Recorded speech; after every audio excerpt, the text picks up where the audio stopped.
Eu moro no exterior, onde não há centro espíritas. Como ajudar uma pessoa alcoólatra que vem sendo obsediada por anos?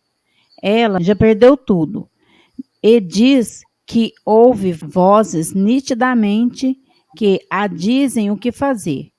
Ela sente que, se não obedecer, coisas terríveis podem acontecer. Toda vez que tenta fazer tratamento, algo acontece e ela cai novamente.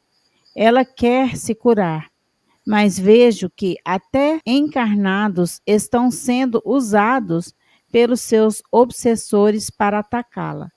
Ela já perdeu todos da família, o trabalho, a saúde, só não perdeu a vida. Como ajudar? Se ele morar aqui, se essa pessoa morar aqui, o ideal seria que um outro parente brasileiro pudesse fazer o trabalho de acolhimento na casa espírita. Agora, não mora no Brasil, mora fora. Fica bem mais difícil de se fazer, porque teria que ver se no local onde você mora existe alguma instituição espírita, no país onde está, se existe alguma instituição espírita que possa atender. Independente disso, existem muitos grupos espíritas do Brasil que, nas reuniões mediúnicas, reúnem-se para orar para determinadas situações de perturbação espiritual. E aí pode ajudar, pode ajudar. Ajuda, não ajuda tanto quanto ajudaria se ele tivesse uma ação mais intensa de mudança, porque orar pelo outro facilita, mas é como lavar uma pérola e jogá-la no lodo. Você tira a pérola, lava, aí joga no lodo. Aí mete a mão, tira a pérola, lava, joga no lodo. Você limpa, mas o tempo que você limpa a pérola, ela depois volta, porque ela está naquele ambiente de bebida, isolado, sem perspectiva, e pelo que dá a perceber, ele não tem nem uma janela de oportunidade. Parece assim que a gente não enxerga a chance para que ele saia dessa circunstância, fica bem, bem complicado. E aí, o que a gente pode fazer nessa hora? Eu não sei se você tem proximidade física com essa pessoa, pelo que você descreveu, mas se você tiver, as visitas a esse indivíduo, elas são muito importantes. Não são visitas para cobrança. A situação que a criatura está é tão difícil que nem adianta a cobrança. Agora, em função do alcoolismo ter tomado esse nível de proporção, em que a pessoa já perdeu emprego, já perdeu família, já perdeu tudo, é bem difícil, porque a pessoa está num grau de dependência muito profundo. E aí você teria que pegar essa pessoa e isolá-la para que ela conseguisse ter um pouco mais de equilíbrio, né? Deixá-la entregue à própria sorte é simplesmente esperar pelo pior. É preciso ser feito alguma coisa.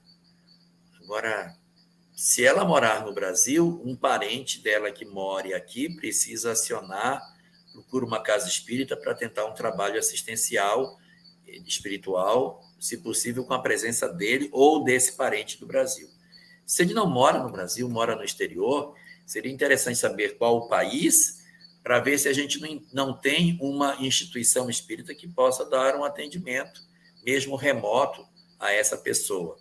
Se não tiver, tentar um grupo brasileiro. Nós temos muitos grupos do Brasil que fazem o trabalho de acolhimento de problemas dessa ordem, e pode ser útil para fazê-lo.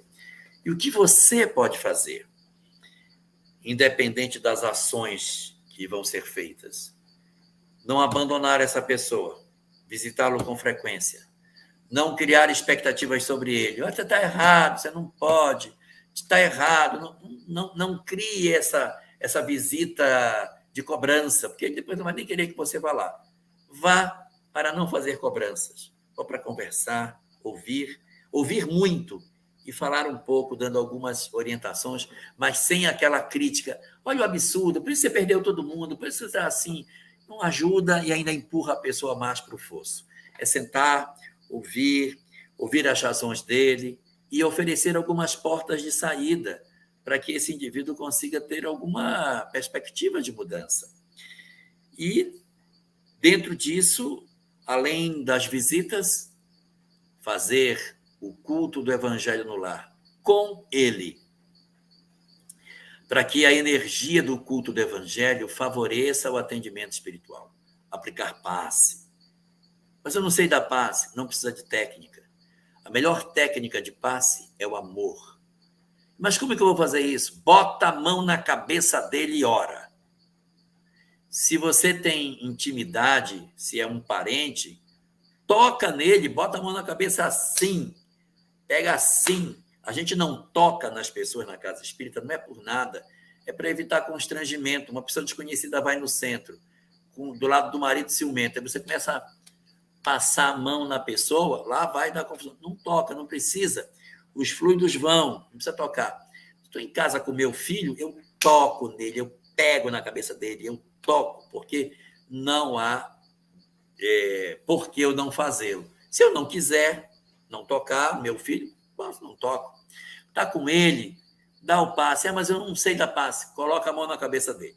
Ou pega na cabeça dele, se ele estiver muito perturbado, para poder ele sentir a energia tem uma pessoa orando, ou põe a mão sobre a cabeça dele, ora, mas mostra que você se preocupa. Demonstre amor, demonstre atenção. Culto do Evangelho no lar, oração por ele. Preparar-se para as renúncias que isso vai existir e não criar expectativas. Porque às vezes a gente sofre muito porque a gente acha que a gente orando a pessoa vai melhorar. E nem sempre ela melhora. Então a gente faz o bem sem a expectativa de que tudo se transforme. Às vezes a gente trabalha nessas questões espirituais com parentes difíceis, nem tanto para que o parente se resolva, que ele nem vai se resolver, mas para que a gente se fortaleça diante das provas que a gente vai enfrentar com o parente difícil. Naquela velha visão de que quando a gente ora a Deus no meio da tempestade, Deus pode tomar duas atitudes. Ou ele acalma a tempestade e faz o mar ficar tranquilo, ou ele acalma o marinheiro, porque o marinheiro tranquilo consegue levar o barco serenamente até o porto. O mar revolto, o mar encapelado, mas o marinheiro que tem fé, o marinheiro que está tranquilo, ele consegue levar até o final. E dentro do quadro, pode ser que o que Deus faça nessa circunstância seja preparar o marinheiro para a prova que, de repente, você terá que experimentar em função do agravamento do estado que ele se encontra.